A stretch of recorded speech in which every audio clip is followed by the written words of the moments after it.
31 мартка карата коронавирусту жуктуруунун 13 жаңы учуру аныкталды. Бардыгы болуп өлкө боюнча 107 катталган учур бар. Бул тууралуу Саламаттыкты сактоо министринин орун басары Касымбек Мамбетов билдирди. Катталган жаңы учурлар Бишкек шаарында 1, Нарын облусунда 3, Ысык Көл облусу 2, Чүй облусу 1, Ош облусу 5, Жалал Абад облусу 1. Коронавирус аныкталган бейтаптардын 58 аял болсо, 49 эркек, алардын ичинен 15 бала, ошондой эле 1 жашка чейинки 2 наристе жана 31 улгайган жаран бар.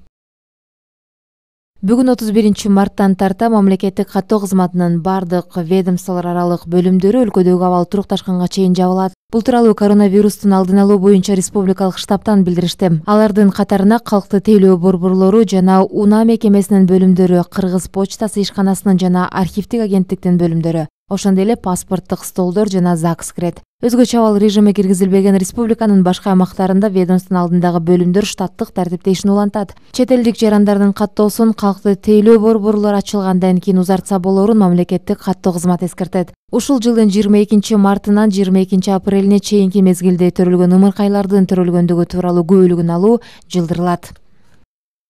Кыргыз-Кытай чек арасы жүк ташууларга жакын арада ачылат. Бул тууралуу биринчи вице-премьер-министр Кубатбек Боронов жарыялады. Анын айтымында бул багытта сүйлөшүүлөр Кытай тарапы менен 1 жумадан бери жүргүзүлүп жатат. Макулдашуу кабыл алынса, зарыл болгон азык-түлүк өткөрүлө баштайт. Эске салсак, коронавируска байланыштуу Кыргыз-Кытай чек арасы январда жабылган.